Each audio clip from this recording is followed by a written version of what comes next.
स्वागत बंधु आपण मानक आज गप डिसेम्बर खरा विशालबाबू अंटारे गामुछा भिड़ी दे रोषे लगी पड़ती साहाଯ୍य कर सनातन बाबू। विशालबाबू रोषे बेस दक्ष से से दायित्वटा नहीं एणे परिया कटा भी चली मटर चोपा छड़ा कामटा मिली सुधीर को बेस सहज और आरामदायक माने से निजे निजे बाछिकी चोपा छड़ा कामटा को नहीं कारण ताको बेसी किसी जना ना मन मन खुशी होता से ऑफिस रे से ही प्रथम भोजी कथार उठेला कथा स्थिर है यही नदी पठारे भोजी हम बेसी दूर नुहे निरला जगह गहली भी ना ना आजिकल पिकनिक स्पॉट रे जो गहली समस्ते राजी हेबारु आज आयोजन रोषे सुधीर पूरा जीरो अनिता सह बाहागर पर से जानिला अनिता को भी बेसी किसी जना नहीं रोषे विषय रे अनिता किंतु बेस खुशी थिला कारण सुधीर खाइबार बाछ विचार ना जहाँ देले खाई दउथला। अनिता आश्चर्य हुए और बेले बेले विरक्त भी केमितिका लोक के जानी एते खराब मु रांधीसी तभी आराम रे खाई दउच मुझे किंतु खाई पारुनी। मो जेजेबा कहती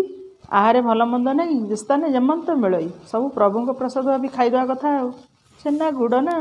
अति उत्तम कौन एई छेना गुड़ आजिकल को मिलूची गाँव रे नित्यदिनिया भोजन थिला गुहाल गाई थिले क्षीर छेनार अभाव नथिला तुमको तो सब रहस्य लगी चिड़ी जाए अनिता तमें खुशी हुआ कथा ना मु सर्वगिला बोली दुख कहीं करुच दुख ये जे मो आगे बसी तुम जमी आराम रे खाई दौच मुझे जमा खाई पारनी घरे सिना रोषे कर दौले मु खाई दौली हेले एटी तो मते रोषे आसुनी आ मु जहाँ रांधुची निजे खाई पारनी ओहो बड़ समस्या। एबे किंतु अनिता बेस भल रांधि शिखी जाइछंती मोबाइल रु बेसी किसी रेसिपी शिखी जाइछंती प्रथम प्रथम किंतु पोड़ा जला लुणिया रागुआ ये सब खाया पड़ूला आ प्रशंसा भी करिया पड़ूला मन रखिया को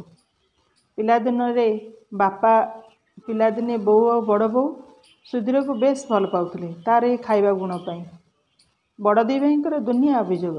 केते बाछ विचार हेले सेठी आराम रे खाई दउथला सुधीर ताकू उदाहरण दे बड़ बो कहूला देखिल से गोटे पिला से तो पुणी खाई दौची कहीं टिके भी ऊँचू किसी कहूनी जिते नाट ये दीटांगर एमती सेमती सुधीर को से खुशी अधिका भी दौले गाँ कथा मन पड़गला सुधीर पिलादिन सांगसाथी ये सब मधुर स्मृति से मन पकई हसिला कि सुधीर बाबू कौन है कि एमती मुरुग मुरुगी हसुच जे पचारिदेले सनातन बाबू नाई यही गोटे मजा कथा मन पड़गला जे हसी पकईली जमा ठीक कथा नुहे निजे निजे हसले चलो आम समस्त हसब ना आजिकल से विमल मन कला हस कौटी मिलूँ कहीं लेंबू चुपुला परिबा केते कष्ट हस टिके बाहर कह कह आमे टिके शुणा आ खुशी हवा नाई जे आम गाँव में आम 4-5 जन भारी सांग आम भितर मृत्युंजयटा भारी भुला एना कथा सेना को मन नथिबो तार से गुण पाई आमे ताऊ जेतिकी चिड़ऊ सेतिकी ठकू से वर्ष आमर युक्त 2 परीक्षा आमे सब फॉर्म फिलअप करने कॉलेज बाहरलु ताकू भी डाकिकी नेलु कॉलेज रे पहुँची ऑफिस रे फॉर्म फिलअप कर फेरिलु देखिलु मृत्युंजय हसी हसी फेरुची कि कथा कौन ना आम से मिश्र को आज मु ठकी देइची केमिति मु पचारिली मु फॉर्म फिलअप पैसा देली से पुणी मते 5 टंका फेरई देले कौन है से मिश्र बाबू जी टंका को 5 थर चषमा फांकरू छेप मारी गणती से तो 5 टंका फेरई देले दीना कहला टिकन कहला भल है चल आज से पैसा रे गोटे भोजी जाऊ चलला भोजीर आयोजन गाँ मुंड तोटारे टिकन आउ दिन रांधिबार लगी पड़े आमे सब बसी ताश खेलु रोषे सरला दिन डाकिला आस आस पत्र पड़लाणी खाइबा आस भारी भोक समस्ते बसिलु खाइबा पड़ाला हठात कौन है के जानी मृत्युंजय उठी पड़ी मुंड चुटी को मुठा मुठा कला